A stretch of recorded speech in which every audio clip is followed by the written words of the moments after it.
действительно обидно. Действительно, ни за что потеряны годы мои. Мой ребенок страдал. Больше всего пострадал мой ребенок, дочка. Много времени потеряла в воспитании своей дочки. Она очень много пострадала из-за этого. Она жила с мужем, но муж стал выпивать, и вот она иногда не доедала, в одном и том же ходила, в одних вещах.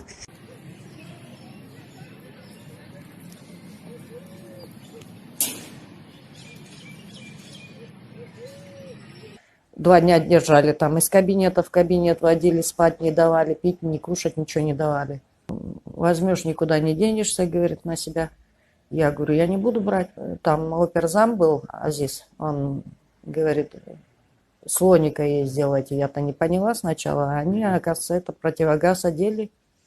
Руки мне за спину застегнули наручниками, за спинку стула.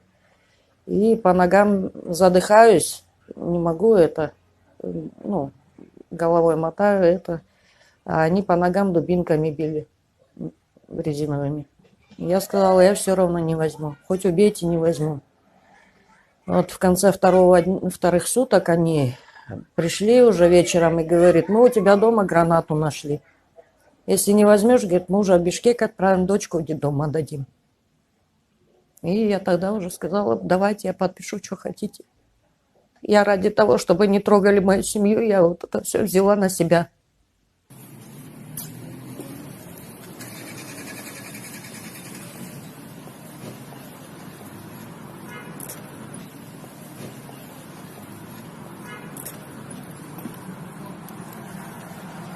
Меня ни за что посадили, содержали как животное.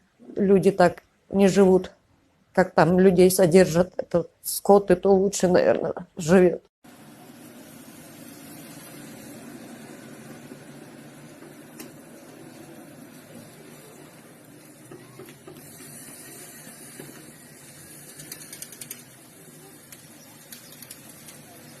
Мы спали, женщины, в одежде, в верхней одежде, потому что мне специально вот занесли градусник, адвокат, чтобы я померила температуру, сколько температура в камере.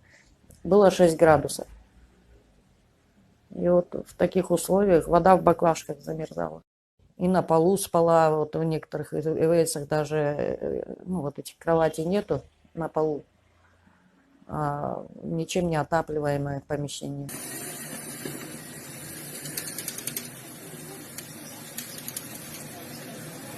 Вот я просыпаюсь от того, что вот по мне что-то лазит. Я глаза открыла, там огромная крыса. Я соскочила, а орать начала. Ну, постовой прибежал, посмотрел. Они прям с дырки вот с туалета, они вылазят, эти крысы, и вот лазят они по столу, там, и по продуктам, там, хлеб, все.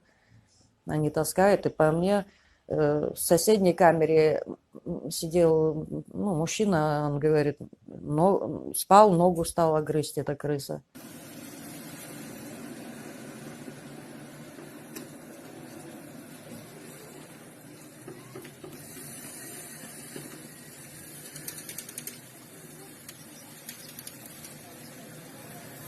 В Наукене и в Джалабаде там только ведра есть. Туалетов нету внутри камеры. Если хочешь по нужде сходить, там в это ведро. Оно не, ну, все открыто, еще и камеры висят. И вот, ну, а хочешь, не хочешь, надо. В Джалабаде, допустим, утром, вечером на оправку уводят. Там с метр, наверное, закрытый вот этот туалет, а у них дежурная часть наверху, и прям видно, как ты сидишь, прям сверху они смотрят. Но Кенни тряпка просто вот тоже немножко. Метр тряпки, наверное, повесили открыто, а сам туалет выше, чем эта тряпка. В Малисае без двери душ. Бывало, что проходили вот сотрудники и видели меня раздетой. Это было.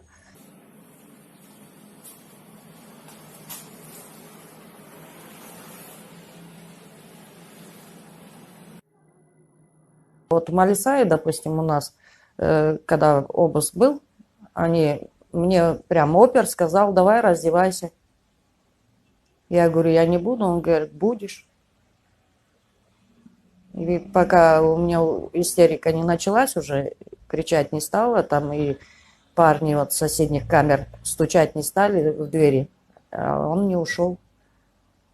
Только после того, как уже я сказала: я вскрою вены, не буду раздеваться. И вот после этого только они успокоились.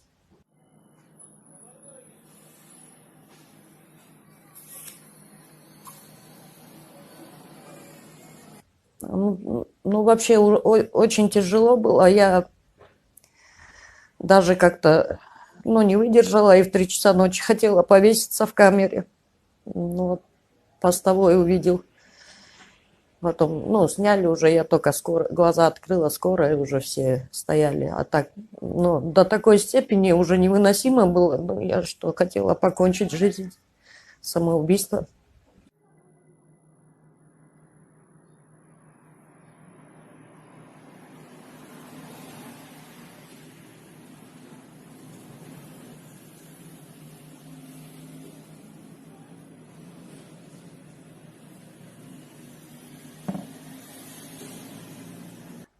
Я не знаю, что творится в его голове в этот момент. Вот в этом и трагедия, он не может понять. Преступление он не совершал, его бьют, чтобы он признался в том, что он не совершал. У Розы нашли еще и вдобавок гранату. Она что, гранатой пыталась этого человека убить? То есть пустили в ход все средства, чтобы обвинить человека в тяжком преступлении. Это трагедия – вырвать из обычной жизни, поместить в закрытое учреждение, без связи с родственниками, адвокатами, родными, ребенка маленького не видишь. После того, как органы прокуратуры Кыргызской Республики отказали в возбуждении уголовного дела, она обжаловала данное решение и прошла по всем инстанциям, вплоть до Верховного суда, и Верховный суд сказал свое последнее слово. После этого она была вынуждена обратиться в Международную правозащитную институт в лице Комитета ООН по правам человека.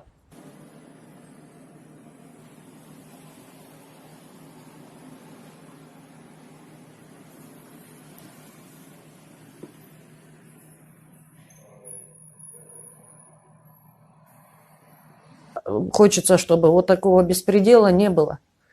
Потому что виновные, они как бы ходят на воле, у кого деньги есть, тот и будет на воле ходить, или родственник чей-то. А невиновные сидят, очень много сидят невиновных. И я думаю, как-то надо пресекать это. Я действительно видела, не только мужчин там бьют, и они никому не жалуются, потому что говорят, что это бесполезно. Ее можно понять.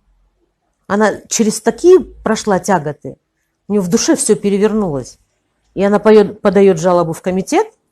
Тут не только понять, тут можно восхищаться ее смелостью и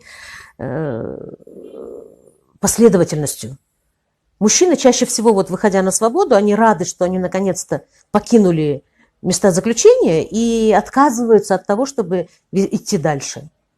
А ей все-таки хочется доказать свою невиновность, чтобы она и перед обществом была чиста. Это мы, правозащитники, знаем ее историю, знаем трагизм этой истории. Ей хочется перед всеми очиститься. Поэтому она готова на ООН, жалобу в ООН.